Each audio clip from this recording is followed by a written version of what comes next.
Hi, I'm Kara Infante, and this is Bookish Flights.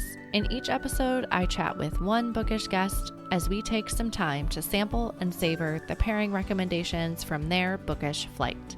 We hope to give you suggestions to cultivate your TBR list and nurture your leisure time through books.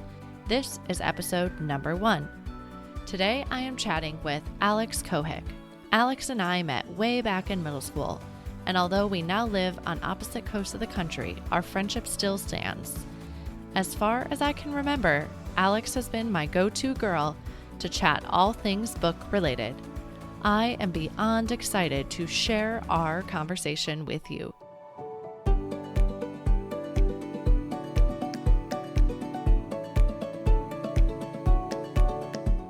Welcome to the show, Alex. Thank you, Kara. I'm so excited to be here.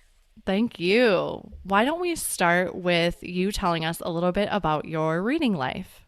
Sure. As long as I can remember, I've been really excited about reading books. So, I don't know if everyone who is a book reader feels like this, but when I'm reading a book, it's like watching a movie in my head. So, I love it, and I read a lot as a result because it's kind of just like watching a movie. But you and I were in the same like English and reading classes growing up in school, and from there when I went to college I wanted to major in business, but I stink at math and could not really pass my math classes that well. And so like English and reading has always just been kind of like a first love, and so that was what I majored in English, and ended up being like English lit, although like overall it was just called English. And so I did so much reading in college, and then I just carried on my whole life. And then I had my daughter a few years ago, and then my reading kind of stopped. And it was talking with you and how much you love to read, and all of the different books that you share that got me kind of back into it pretty strong these last couple years again. Yay! Do you find that having read so much for college, like as a required reading, did that burn you out at all from reading, or did it enhance your love of reading? Um, a little bit of both. So it burned me out in the sense that I don't like reading what I don't like to read. Because so like in college, I had to read so much that maybe I didn't enjoy or I wasn't interested in. And so I have a hard time kind of pushing through those books that I don't care for.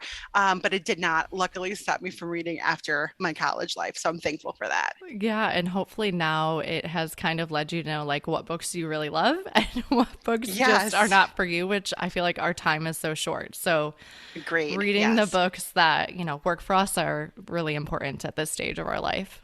Yes, I completely agree. Our time is so precious, right? Yes. So, well, speaking of time, how do you find time to read in your day? Well, I was having a hard time, with a little one, finding time to read. And then, like I said, talking with you, you have three little ones, and, you still find so much time to read. And your suggestion about audiobooks was game changer for Yay. me. So what I do is I always have either a hard copy book or a book on my Kindle I'm reading, and then I always have an audio book going on at the same time. So, depending on the month, I can knock out, two or three books, one or two reading, one or two via my Audible subscription. So that's kind of how and I listen to that while I'm washing dishes and when I'm to and from picking up, Cora from school and, doing all of that. So you get it in wherever you can, really.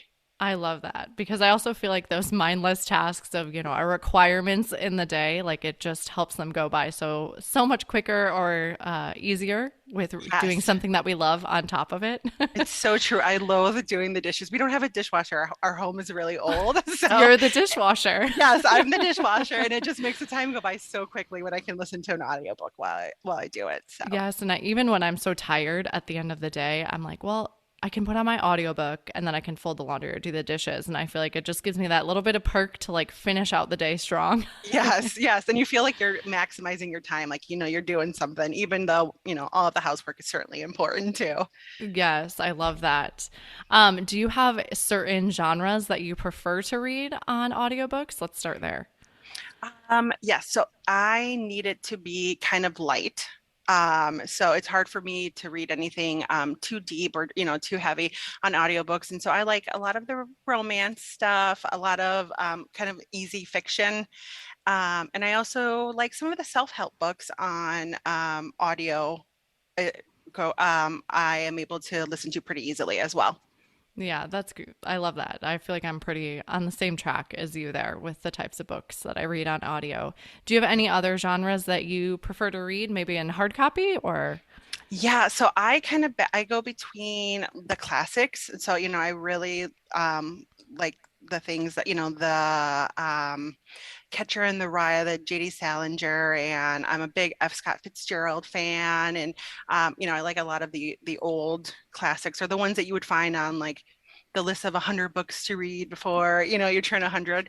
Yeah. And then I really just like romantic fiction. So like to me, that's the biggest thing. I feel like especially since 2020, since the COVID era, life is just so hard and so Hmm. real all the time that when I read a book, I kind of want to escape a little bit and I want, some happiness. Yeah, every story is going to have a little bit of drama to keep it interesting, but, I kind of want a happy ending. And I want it as a means to escape and for it to be light and funny.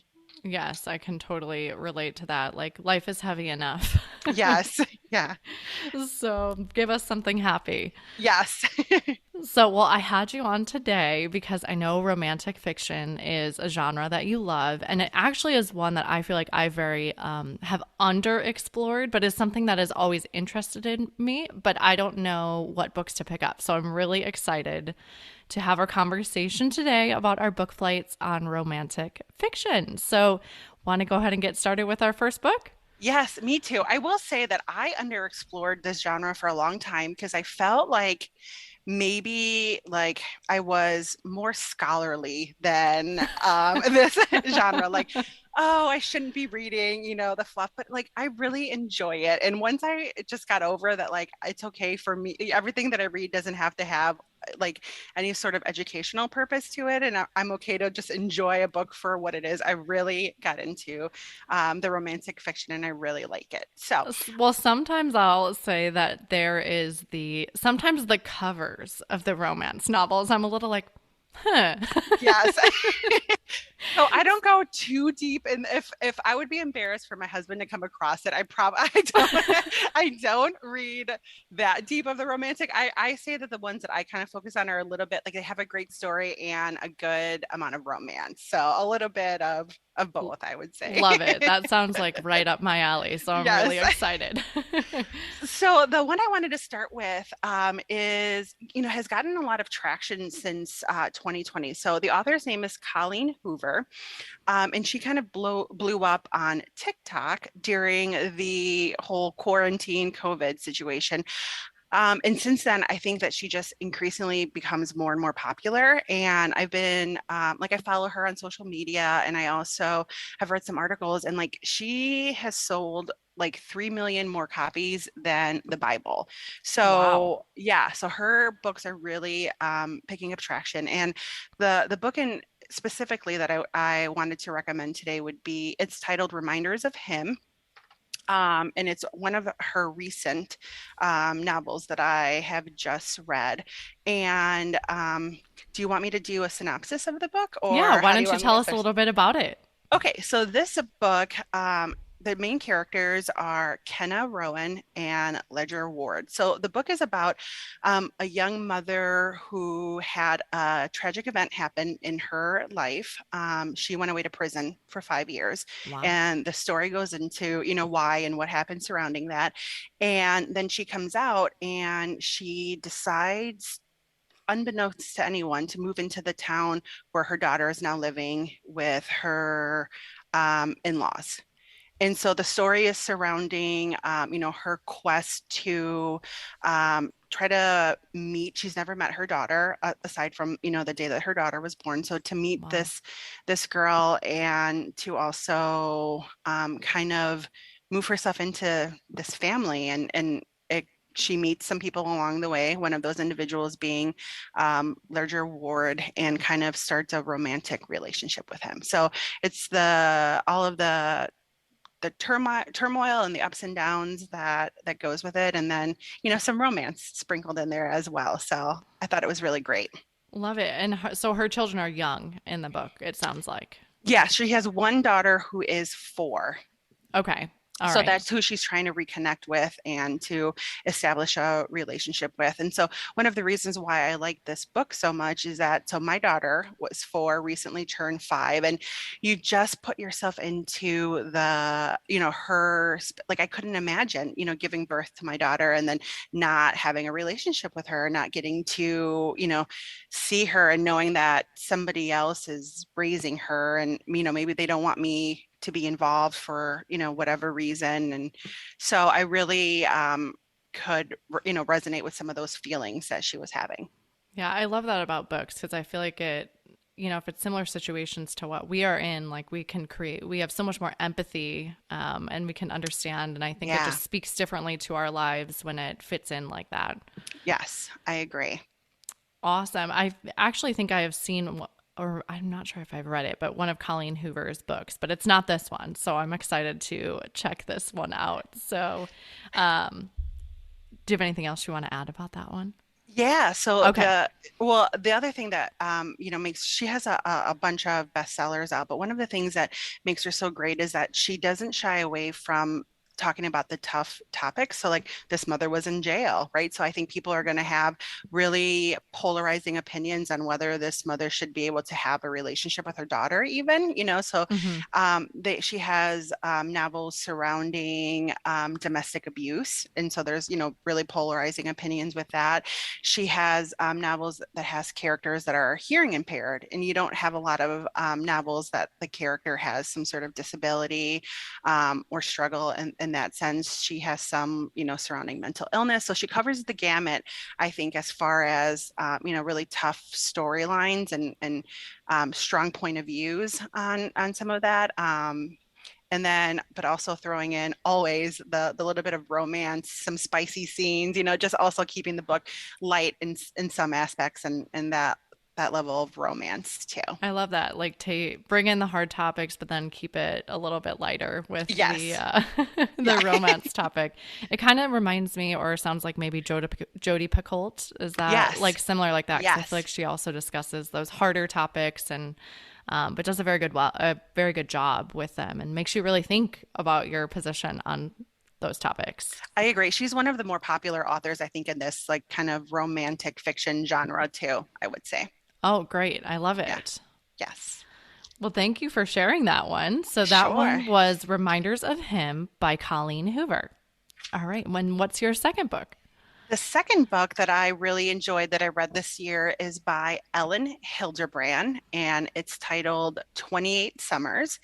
So, most of Ellen's novels, I've read several of them this year. They take place on Nantucket Island where she lives. So I already love that a lot of her scenery is, island, beachy theme, and that, kind of makes it um, really light and makes it an easy read. So New York Magazine has titled her the Queen of Beach Reads. So if it gives you some indication about, the easy and light reading. But 28 Summers, I thought I hadn't read anything like this, which kind of surprised me. So it's about two individuals, Mallory Blessing and Jake McLeod, who is one of her brother's best friends. They meet one summer when her brother comes to visit on Nantucket Island, and they kind of hit it off and really develop this romantic and deep relationship, but it only happens once a year. So every Hmm. summer they meet at the same place, her home in Nantucket, the same time of the year, and they end up having this really great relationship. And it kind of, the book kind of explores the ups and downs that happens with somebody who you love so much that you only get to see once a year. You both have a life outside of this one long weekend that you have. Maybe you have other significant others. Maybe, different things are happening in your careers, and this time and time again, you still go back for that weekend. And so I thought it was really interesting and different from some of the other romantic books that I've read. Yeah. So does it spans over, I'm guessing, like 28 years? Like it's a pretty Yes. expansive novel. Yes. Oh, Yes. that's great. And it sounds boring, but there's things happening in both of their lives that kind of keep it interesting, and you find out why, they would or wouldn't work long term or together and real life, I'll call it, so it was an easy read. I think I probably read it in a day and a half. So, Which is perfect, especially for this busy season. I know that yes. it's with the holidays coming up, that might be really great for some, just these quick reads. Yes. Um, yeah, and I actually, Ellen Hildebrand is another author I have not read, but I know she's a very prolific writer. I mean, you can see it Yes. on the bookshelves when you go. But this sounds really interesting. I actually really like those like ones that course like a lifetime a little bit together. Yes. You can see the progression and the growth and maturation of the characters. I think it's really Absolutely. great to kind of see that change. Yeah, and she also has Ellen has another series. It's called the Paradise series, and so it's I think a trilogy of books. I've read I think two out of the three, so I have to get going on that third one. But it takes place on an island, and the different events that happen there. But I just found out that they are in 2022 going into production with Ellen Pompeo from Grey's Anatomy. Yeah. Okay. So she's going to star in this series that they're making based on that book. So I'm actually kind of excited to see that as well. Yeah. Oh, I love when I mean, especially most of the time, right? Like, I think books tend to do a better job than Hmm. movies. But I love then to get to see it on the screen. And like you were saying in the beginning of the episode, just how they like are kind of like movies, right? But it's a movie you're kind of creating in your own head by reading the scenery and the plot. And like you said, this sounds like she has a lot of scenery from Nantucket. So that sounds great. Yes, and you can compare and contrast what you envision those characters or those scenes in your head versus how they played out in the movie. Even if, yeah, like you said, the book is typically better, it's still interesting to see and to watch. So this one in particular, though, it's not part of a series. It's one on its own. It is. It's one on Okay. its own. Yeah. All right. Because I was going to ask, like, if you were to pick it up in the middle or something, like, you don't want to have any spoilers. Yes, absolutely. Okay. All right. Any other things you want to add on that one? Nope. Okay. All right. So that was 28 Summers by Ellen Hildebrand. And now we're on to our third book. Yes. So this third book that I wanted to talk about is a little bit different than the other two. It's called The Idea of You by Robin Lee. And it's actually her debut novel. I didn't realize, but so Robin Lee is super educated. So she was a graduate of Yale University and Columbia Law School, but she's actually an actress. And so we've Wow. seen her in movies like National Security, Deliver Us from Eva, Hitch. So she has a lot going on, and this is her first book. And I'm going to be very honest here. It was one that I had on my Amazon Prime for free. And so, I just Nice. decided to read it. I didn't want to purchase another book. So I decided just to pick it up, and I was blown away by how good it was. So the basis of this story is the main character, Celine Marchand. She's a 39-year-old mother who is the owner of an art gallery in LA, and she decides to take her daughter, who is I don't know. I think maybe, I don't know, let's say like between 13 and 15. I forget her exact age, but Okay. like a preteen slash teen. She Hmm. takes her to go see her favorite boy band. And in the book, the boy band is called August Moon. But us that come from the boy band era, we can imagine in our head the NSYNC, Backstreet Boys, we can kind of picture, what this boy band might be in our head. And she hits it off with one of the members of the boy band who is 24. So again, she's 39, almost turning 40, and this individual is 24. And, initially she sees it as nothing but, maybe some attention, that she's kind of excited as almost turning 40 and going through kind of that soon to be middle age slump, that Mm-hmm. she's getting this attention. But what ends up happening over the course of the book is she develops a very real and emotional connection with this young man. So it was kind of I've never read or obviously experienced something like this. So I just found it, really interesting as I soon am approaching 40 as well to kind of put myself, in her position and how I would feel. She's divorced and she has a daughter who's not much younger than this gentleman that she's falling for. And, he's a superstar and it's very interesting in my opinion. Okay. And then does the daughter, like, do you get the daughter's opinion on the You situation do, in there? yes. I don't want to give anything away, but Okay. the daughter eventually finds out, and there's that dynamic between mother and daughter, and her relationship with the his name is Hayes Campbell, so her relationship with Hayes, and just navigating the whole thing, and it's a very light read. Okay. Obviously, the story is pretty far-fetched, but also very easy, very fun read, I think. Yeah. And then you can still see like the relationships. It sounds like it talks a lot about that. And I think that that can make it really interesting too. Yeah, and the insecurities, right? Like the insecurities that a 40-year-old might feel, dating a 24, and even vice versa, what a 24-year-old might feel against, somebody who's 40 and educated, and she owns her own art gallery, and she knows all of these well-to-do individuals in LA and New York and such. And so it's very, very interesting. And like the last book I just talked about, so there is going to be a film adaptation of this book too in 2022, starring Anne Hathaway, which is a big name. Yeah. So I'll be really curious to see. And I had no idea, again, when I picked the book, it was just kind of random. So I'll be curious to see how that turns out as well. Oh, that's great. Can you tell me a little bit more about how you got it for free on Amazon Prime? Sure. So I have an Amazon Prime account, and on my Kindle, because of this Amazon Prime account, when I'm searching for a book to purchase, they also show me books that are included with my Amazon membership. And so it was one Oh. of the ones that just kind of scrolled across my main feed, I'll say. But also, if you look it up, if you have Amazon Prime, it may also, when you go to download it, show that you can get it for free if it's.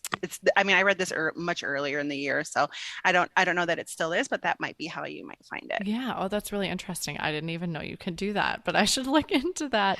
Is it like a rental, like the It library? is, yeah. So Okay. it All lets right. you take out, I don't know, like maybe 5 or 6 titles at a time. And so if you go to download something and you already have too many out, like I forget to remove them after I read them, then you can just exchange one of your past read ones for this new title. So it's really neat. Do you get to keep it for like a certain window of time, or like you get that forever until you want another one? Like you said, Yeah, you can exchange it for something different. unlimited. I have books on there from several Oh. years back that I just kind of forget about. So Oh, yeah, I love that. Yeah, I really had no idea. So thank you for teaching me something new today sure, of about course. Amazon Prime. I'm like, I definitely use Audible, but I don't have Kindle, but I do have it on the iPad. So like I could do something like that. That would be Yeah, really great. I even have it on my phone, and like when I'm at the chiropractor and like, I do like a stim treatment or ice afterwards, I just kind of pull it up on my phone and, can read very easily there as well. So, Oh, that's great. Yeah, that's like one of my tips for people that are like, how do you find time to read? I'm like, just carry a book with you everywhere. Like, yes. even in like the 5, 8 minute window you do not think that you could fit reading in, it's a great time to do it. Like, you're waiting for the kids at the school drop off line, or you're Yeah. at the doctor, like you said, and you have a few minutes to kill. And so I find that that's like one way you can really fit stuff in. And to me, it feels a little bit better than like mindlessly scrolling on my cell phone, which I'm not saying I don't do too. Sure. Uh, Yeah. but I do feel a little bit better or like more productive if I read a book versus mindlessly scroll. So, Yes, definitely. I'm with you with that. all right. Okay. So, anything else about that one? Nope. Okay, so that was our third book. That was The Idea of You by Robin Lee. And I'm going to have to go and look at who Robin Lee is because you mentioned all those movies, and I don't consider myself very well versed in the pop culture. At least, like, I can't recall her picture, but I want to go see who Robin Lee is. So, Yeah, when I looked her up, she looked very familiar to me, but she doesn't play a character where I could be like, oh, she's, this person, but she's definitely recognizable, I would say, when you okay. when you see her picture. Oh, yay. Okay. Well, I'm going to go take a look after we get off Yes. our call.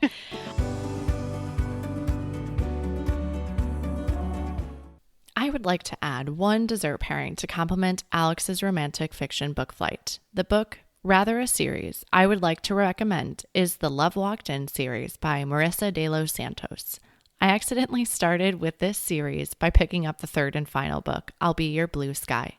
I picked this book up not realizing it was part of a series, and I fell in love with it and the characters. I laughed out loud, I cried, and experienced a whole range of emotions through reading this book. That, and I couldn't put it down. To me, that is indicative of a good book. I then followed up with the second book and have been holding off on the last book since I do not know about you, but when I finish a book series I really enjoyed, I go through a bit of a book hangover. Each book focuses on a different character, but they are connected throughout the book series. In I'll Be Your Blue Sky, you follow the story of Claire Hobbs. Early on in the book, she meets Edith Heron, and this woman changes her life. Edith dies a few weeks after their meeting and leaves her the Blue Sky house. Immediately, Claire feels connected to this house, but she cannot figure out why. Throughout the book, she explores the mystery of what this house really was and what it means to her. The story is one that goes between two time frames, the 1950s and the present, and in the two different voices of Edith and Claire. There is romance within the mystery, and I think this pairs perfectly with our romantic fiction book flight.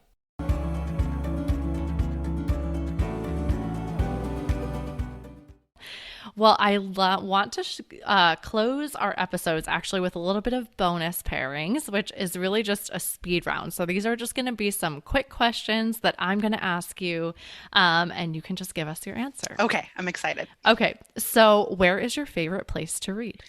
In bed with my husband. He loves to read too, and so we both like to read before bed.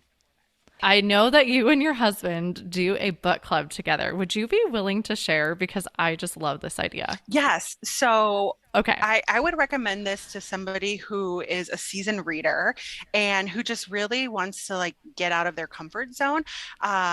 My husband likes genres that are completely different than mine. So he likes historical nonfiction, biographies, things like that. And I never got into them. And so we each exchanged a list of six titles or I don't know, maybe 10 or 12. We pared it down, and then so we each had six titles, and then the other person picks a book each month from the other's list. And so we're kind of he's getting to read things that he doesn't like to, not necessarily would choose to read, and same thing with me. And then we kind of talk about it together, but it's really fun and another way to just kind of connect. Yes, I love it. I've loved that idea ever since you told me. I still have yet to get my husband on board. But we did exchange a list and we listened to one book recently driving to San Antonio, but it ended up not really working for us, either of us, I will say. So we need to revisit our list, but I just absolutely love that idea. And I think it pairs perfectly in the romantic fiction genre. Because Yes. what better way to connect with your spouse or your significant other than to have a little book club with amongst each other. Yes. So I think that was great. So thank you for sharing that. Sure, absolutely.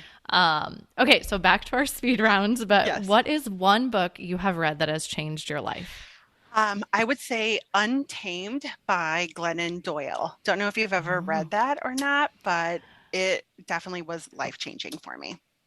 Oh, I love it. I have started it in all honesty, and then we moved actually. So it ended up getting packed up with the mover, so I need to revisit it because I think I only got about 50 pages in, but I could see how even in 50 pages I was already highlighting. Yes. There was so many gems in there. They go through so many things, and one of my favorite quotes comes from that book, and that's that Glennon always says we can do hard things, and I just have to. It's just my mantra to just remind myself when life gets normal hard, right? Just the things that we encounter all the time. I can do hard things. I've done hard things before, and I can continue to do them. So very empowering book for females. I love that. Love that so much. Okay, which do you prefer, audio or hard copy books? Hard copy books, because often I think I read faster than, even though I know you can kind of speed up the audio, it always sounds kind of weird. So I definitely prefer reading in print. Awesome. And then last question, what are you reading next? So I just started Gentleman in Moscow by Amor Towles. Have you read that or no? Hmm. It's on my Oh, list. okay. My husband just read it and suggested he really wanted to get my thoughts on it. He said that it was like top three of his favorite books, which is like high praise coming from my husband. So I'm in the middle of, I just started it. So I'm a few chapters in, and it's one that we're going to get to chat about and talk a little bit about. So I'm excited. I love that because I know he's a seasoned He reader as is. well. So Yeah. that's a really good recommendation when it comes from him. Yes. So, well, thank you so much for coming on the show today. I really appreciate your time. And thank you all for listening to Alex Cohick and I in our discussion today on romantic fiction. Thanks so much for having me. This was so fun, Kara. You're Okay. welcome. We'd love to hear what other books you might pair with your romantic fiction book flight at bookishflights.com. That is also where you can find more information on today's flight and any other books that we talked about today. I want to inspire a community of readers. So whenever you share a post about what you are reading or what you are picking up next, especially if you have heard about the book on the show, please tag us. Follow us on Facebook or Instagram at Bookish Flights. This is a brand new show, so if you enjoyed it, please head over to Apple Podcasts and give the show a review. Your review not only helps me, but it also helps the show reach others. Make sure you are subscribed on Apple Podcasts or Spotify to make sure that you will not miss an episode. That's it for this episode. Thank you so much for listening. As Emma Thompson said, I think books are like people in the sense that they'll turn up in your life when you most need them. Cheers to you, dear readers. Until next time.